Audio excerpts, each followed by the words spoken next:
Voilà outil, notre bateau, notre abri. Sur les vagues de l'océan, on écrit notre vie. Entre le stress des départs et la pure magie, c'est la liberté choisie. Voilà outil, le sel sur la peau, le soleil qui luit. C'est ça notre nouvelle vie. Voilà outil. Bonjour à tous. Quand on a commencé à naviguer, on a tout de suite forcément cherché à savoir comment on allait aller d'un point A à un point B, avec quelle application. Il y en a plein, des gratuites, il y en a des payantes. Comment on allait se diriger aussi avec la météo, puisque on est en voilier, donc le vent compte forcément. Et j'ai cherché un petit peu à droite, à gauche. Il y a beaucoup de tutos, parfois très très compliqués, en tout cas sur les applis que moi j'utilise. Et à force de chercher, j'ai une espèce de routine qui me permet effectivement d'avoir l'essentiel des informations dont j'ai besoin pour pouvoir programmer les navigations de Walla Outil. Il y a 4 applications principales, tout simplement, et avec ça, on peut programmer le voyage du début jusqu'à la fin. C'est ce qu'on va voir maintenant. Les 4 applis que j'utilise sont celles-ci: Boating, Weather 4D, Windy et Navili. Alors la première application à utiliser est Boating, Garmin, anciennement Avionics, parce que cette application permet de tracer des routes très aisément. Beaucoup mieux que saurait le faire Weather 4D, on le verra après, puisque Weather 4D ne crée pas de route automatique et est capable en fait de traverser les terres. Ce que ne fait pas Boating avec cet algorithme qui sélectionne la manière la plus rapide pour aller d'un point à un autre. Donc vous pouvez créer des routes automatiques en fonction du point GPS où vous êtes, manuel entre deux points, et retrouver les routes que vous avez créées. Ici, ce qui sert de support à la vidéo, c'est la préparation du voyage vers Calvi au départ de Canet-en-Roussillon. Et en l'occurrence ici, la première étape qui sera Canet-la-Grande-Motte. Donc la route a déjà été créée. Vous la retrouvez ici. Vous pouvez retrouver les attributs de cette route juste à gauche. Là, vous voyez de suite les distances, 68,9 milles nautiques, et la durée estimée en fonction des paramètres du bateau. Étant entendu ici qu'on ne parle pas de polaire, on y reviendra après, c'est uniquement effectivement des données brutes que l'on donne. On ne prend pas en compte le vent du tout. Donc une vitesse de croisière de 6 nœuds 5. C'est pas idiot, mais ça ne correspond pas forcément à la réalité, et en tout cas certainement pas à ce que l'on va retrouver forcément avec le vent au moment où on décidera de partir. Pour autant, cette route est très pratique. Elle est capable de créer effectivement ces chemins les plus directs. Et vous avez surtout la possibilité de l'exporter vers Weather 4D qui, lui, saura gérer les vents. Donc, si vous reprenez cette route, vous avez la possibilité dans les détails ici de la partager et d'exporter le fichier GPX vers Weather 4D directement. Une fois la route exportée, vous vous retrouvez sur l'écran principal de Weather 4D qui, lui, va être très intéressant parce qu'il vous permettra de créer des routages en fonction des conditions météo et pas uniquement en fonction de la distance optimisée comme peut le faire Navionics ou Boating. Vous récupérez donc ces fichiers, vous avez la possibilité de créer des zones de récupération de fichiers GRIB. Vous pouvez choisir plusieurs modèles. Je ne vais pas m'attarder très longtemps. Une fois que vous avez récupéré cette fichier ici, vous pouvez effectivement récupérer également la route Canet-la-Grande-Motte que l'on a créée avec Boating. Vous la récupérez ici avec les points GPS, les waypoints qu'a créé Boating de manière intelligente. L'inconvénient de Weather 4D, c'est qu'il ne gère pas les polaires. Je ne vais pas en parler très longtemps non plus ici, Mais effectivement, ce ne sont que des paramètres forcés avec des vitesses à moteur que vous pouvez modifier, des vitesses à voile que vous pouvez modifier. Vous n'avez pas de remontée d'informations ou d'import, de manière simple en tout cas, des polaires propres de votre bateau. Donc ce qu'on va chercher ici, c'est pas forcément à avoir la durée très précise du parcours, mais au moins, et c'est pour ça que je l'utilise, la météo réelle le long de votre parcours. Que vous ayez ici 5 nœuds en moyenne ou 7 nœuds, la météo en temps réel sera considérée comme juste. En tout cas, au niveau de la sécurité, ça suffira. Donc, vous pouvez créer votre routage ici. Vous avez des paramètres sur les modèles météo qu'on pourra aborder ultérieurement aussi, sur les courants, sur les vagues, les dates de départ et les distances minimum à la côte. Alors ça, faut pas partir de la côte, puisque sinon ça ne fonctionne pas. C'est un truc typique, hein, mais j'aurais aimé vous savoir au début, quand j'ai commencé à l'utiliser seul. Si ici vous mettez 0 000, en fait les routages ne sont jamais générés parce que vous empêchez Weather 4D de vous approcher à 0 000 nautiques des côtes. Donc forcément, ça ne fonctionne pas. Pareil, attention, et c'est très pratique pour le routage, à ces paramètres de vent maximum au près ou vent maximum au portant, puisque le routage va être fait de manière à vous éviter ces conditions climatiques-là. Si vous mettez un vent max au portant de 5 nœuds, vous allez avoir un code erreur. Il va vous indiquer que le routage n'est pas possible. C'est des choses qui m'ont fortement embêté quand j'ai commencé à l'utiliser. Donc, à éviter, vous gagnerez un temps important lors de la préparation de vos voyages. Vous lancez le routage ici, et donc, vous voyez ici sur cet exemple que le chemin le plus rapide ou le plus sécuritaire n'est pas forcément le chemin le plus court. Alors, c'est intéressant comme exemple parce qu'effectivement, ce routage a été fait de manière à éviter des conditions de vent que l'on a citées juste avant. Donc, vous vous retrouvez dans une situation ici où on a un routage qui n'est pris en compte que pour la sécurité, ce qui est une bonne chose pour les plaisanciers que nous sommes, et où effectivement aussi Garmin, pour le coup, ne saurait pas le traiter puisque lui vous envoie tout droit sur cette quasi-tempête. Alors, si vous regardez le temps, en bas à droite, vous avez la possibilité ici de faire défiler le temps et donc la météo en fonction de votre itinéraire. Et vous retrouvez en haut, sur l'itinéraire, l'ensemble des données météorologiques qui nous intéressent. Donc, effectivement, vous vous retrouvez ici avec des rafales à 30 nœuds et un vent fort de 20 nœuds. Les rafales sont pas très élevées, beaucoup plus élevées que le vent constant. Ce qui va être intéressant dans ces cas-là, c'est que vous allez pouvoir revenir en arrière et éventuellement modifier les paramètres de votre routage. En l'occurrence, ici, puisque c'est lié à la météo, vous allez pouvoir modifier les paramètres en modifiant la date de départ, par exemple.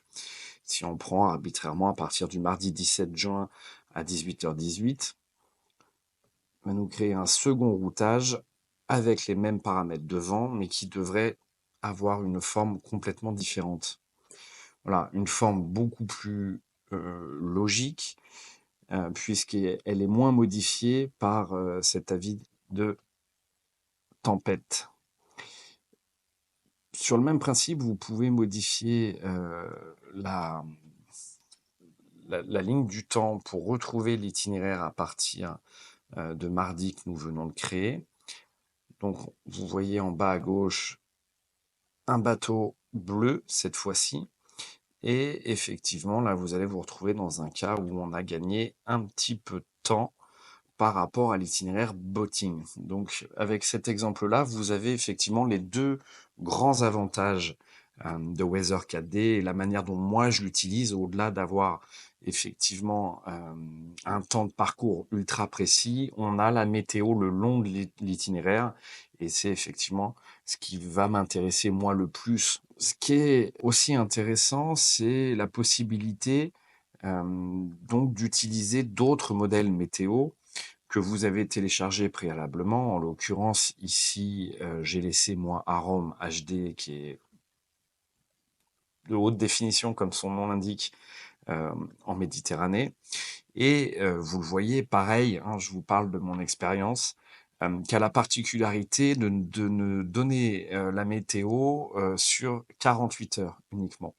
Donc là, vous avez une échelle de temps que l'on a mis à mardi, et effectivement, vous n'avez plus la météo.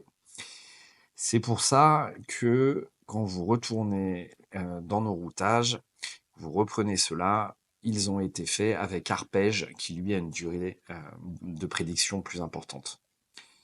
C'est intéressant de le savoir. Tout ça, ce sont des choses que j'ai mis du temps à comprendre, comme basiquement recliquer sur cette petit globe terrestre en bas à gauche pour pouvoir me balader sur la carte. J'ai cherché un petit moment pour pouvoir l'utiliser. En complément de cette présentation succincte de Weather 4D, je veux juste rajouter le fait que vous avez la possibilité avec Weather 4D de relier l'ensemble des informations collectées par le réseau NMEA de votre bateau, la position GPS, les données du vent, la température, la pression, si vous avez l'ensemble de ces capteurs, et de les afficher également.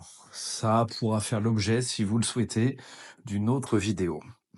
Weather 4D est vraiment un bel outil, plus pour, comme vous venez de le voir, vérifier la météo tout le long de votre parcours pour ce côté sécurité, plus que pour avoir des données extrêmement précises de durée d'arrivée pour, comme je vous l'ai expliqué en tout début de chapitre, du manque de polaire très précises. Il y a d'autres logiciels de routage qui le font très très bien. Je commence à les étudier, comme notamment Adrena, Octopus, qui permet, elle, au fur et à mesure des navigations, de collecter les données de polaire propres à votre façon de naviguer et propres à votre bateau, ce qui vous permettra, en plus de, comme on vient de le faire, d'avoir des routages sécuritaires, d'avoir également des routages très précis. Donc on va passer ensuite aux comparaisons qu'on peut avoir avec l'application Windy. Windy, quant à elle, est une application de pure météo dont je me sers un petit peu plus en amont, les jours précédents, 2 ou 3 jours en avance, de manière à vérifier la météo globale sur la zone. Pas vraiment pour les routages, même si avec la fonction premium, il est possible de faire quelques routages simples. Je l'utilise vraiment, vraiment, vraiment pour prévoir un week-end quasiment une semaine à l'avance. Chose extrêmement importante, quand vous arrivez sur Windy, pensez à aller effectivement sur le onglet vent, puis sur rafale. Ce qui va nous intéresser, c'est les rafales de vent, plus que le vent constant, qui a priori devrait pas poser de soucis. Quand vous avez un vent constant à 5 nœuds, 10 nœuds, 12 nœuds, c'est pas dangereux. Ce qui peut être dangereux dans le cadre de nos navigations, ce sont les rafales de vent au-delà de 25-30 nœuds. Si je prends l'exemple d'aujourd'hui à 7 heures, vous vous rendez compte que au large de Perpignan, vous avez des rafales jusqu'à 24 nœuds, vous avez les codes couleurs habituels, et cela vous permet de savoir effectivement en temps réel le temps qui se passe, mais aussi l'évolution de la météo. Une utilisation courante que je fais de Windy est un petit peu moins zoomée, donc moins proche des itinéraires que l'on va faire, comme dans Weather 4D, un petit peu plus large, ce qui me permet de voir les éventuelles perturbations et les zones avec des vents qui peuvent tourner, et donc encore une fois de prévoir un petit peu plus en amont ce qui peut se passer. Je l'utilise aussi parfois un peu plus zoomé cette fois sur une vérification rapide de ce que l'on a pu voir tout à l'heure sur Weather 4D. Vous avez aussi la possibilité dans Windy de modifier quelques modèles de prévision, quelques modèles météorologiques. Vous en avez beaucoup moins que dans Weather 4D, mais en Méditerranée, pour ce qui nous concerne, vous avez la possibilité de choisir Arome HD, qui vous donne, comme vous le voyez ici, des prévisions avec une grille beaucoup plus fine. Ce qui est extrêmement intéressant aussi, c'est de vérifier ce que vous ne voyez que plus difficilement dans Weather 4D, les dernières mises à jour. Il est inutile d'aller vérifier la météo toutes les 10 minutes. Par contre, effectivement, vous voyez que la mise à jour suivante est prévue à minuit 43. Ce sera alors intéressant d'aller voir éventuellement l'évolution de ce qui peut se passer dans les heures à venir. Vous avez énormément de masques, je m'en sers très très peu. Vous avez la possibilité de voir les températures, pluie, neige, c'est assez rare pour nous. Les vagues, ça peut être intéressant. Ce sont des vagues qui sont issues d'un seul modèle. Alors, j'imagine que c'est M-Wave, comme vous l'avez de l'autre côté sur Weather 4D, mais j'en ai pas la certitude. Il n'est pas affiché en tout cas. Vous avez la possibilité aussi dans Windy de sélectionner de manière extrêmement rapide, ça peut être utile, des distances et planifications entre 2 points, de manière très, très simplifiée. Ce qui peut permettre d'afficher en 2 clics la distance entre 2 points, 8,5 nœuds, et potentiellement de répondre à une famille affamée qui nous demande dans combien de temps on arrive au mouillage. Bon, vous avez la possibilité de le retrouver très très rapidement, beaucoup plus facilement, même s'il existe une fonction compas dans Weather 4D de manière beaucoup plus vite ici. Vous pouvez aussi créer des favoris et du coup, de ces favoris-là, avoir des prévisions sous une forme un petit peu plus connue pour les néophytes, avec ces ensembles de symboles qui nous permet effectivement de voir alors l'ensoleillement, ce que vous n'avez pas sur Weather 4D, la température et les précipitations et un rappel sur la vitesse du vent, la direction du vent et éventuellement les rafales aussi. Vous pouvez changer ici le modèle, même souci que tout à l'heure. Attention, Arome HD, prévision sur 48 heures maximum. Comme je vous le disais tout à l'heure, je m'en sers un petit peu plus en amont pour vérifier, par exemple, si on peut sortir le week-end prochain et où est-ce qu'on peut aller. Donc j'ai tendance sur Windy d'utiliser un petit peu plus régulièrement le modèle ECMWF qui nous permet d'avoir des prévisions météorologiques, je crois, sur une dizaine de jours. C'est une excellente application. C'est une application de météo et pas une application de routage, mais ça peut permettre effectivement de manière un petit peu plus visuelle et en dehors du routage de voir ce qui se passe ou ce qui est prévu dans les heures ou jours à venir. Et enfin, on passe à l'application Navili. Navili qui est utile pour la fin du parcours ou en amont pour les réservations et en tout cas pour vérifier ce qui nous attend à l'arrivée. Donc vous pouvez cliquer comme ici sur des zones. La Côte Vermeille, en l'occurrence, vous avez énormément d'informations sur ces zones-là avec les mouillages, les ports et des notations systématiquement et beaucoup, beaucoup d'informations pour les mouillages. Ici, l'anse de Paulil, par exemple, qui nous donne ici des informations sur les bouées. Tout ça est collaboratif, hein. On peut chacun apporter des informations, mais énormément de mouillages sont déjà renseignés. Vous voyez ici beaucoup de détails sur l'anse de Paulil. C'est très intéressant. Vous avez les scores qui sont notés par chacun des utilisateurs. Vous avez un petit rappel de météo qui vous indique si ces mouillages sont intéressants en fonction du vent, en fonction de la direction du vent. Un petit rappel sur l'ensoleillement, sur la température de l'eau, de l'air. Les types de fonds qui sont intéressants pour les mouillages, hein, puisqu'on sait que pour les herbiers, on ne peut pas jeter l'encre, le sable, oui. et accessible en annexe, comme ici, si vous avez des snacks, etc. Les numéros de téléphone, enfin, toutes les informations principales qui sont utiles, mouillage par mouillage, port par port, pour pouvoir organiser son mouillage ou son arrivée. Si on prend l'exemple d'un port vendre ici, même principe, vous avez quelques photos de présentation, vous avez quelques détails, vous avez les types de mouillage, vous avez également ces vues-là qui sont très intéressantes pour pouvoir s'orienter dans le port. Sur certains mouillages ou ports, comme ici, vous avez la possibilité de réserver directement via Navili vos dates d'arrivée sans passer par la VHF, sans passer par des mails, sans passer par des coups de fil. Vous avez à peu près 700 mouillages ou ports qui travaillent avec Navili.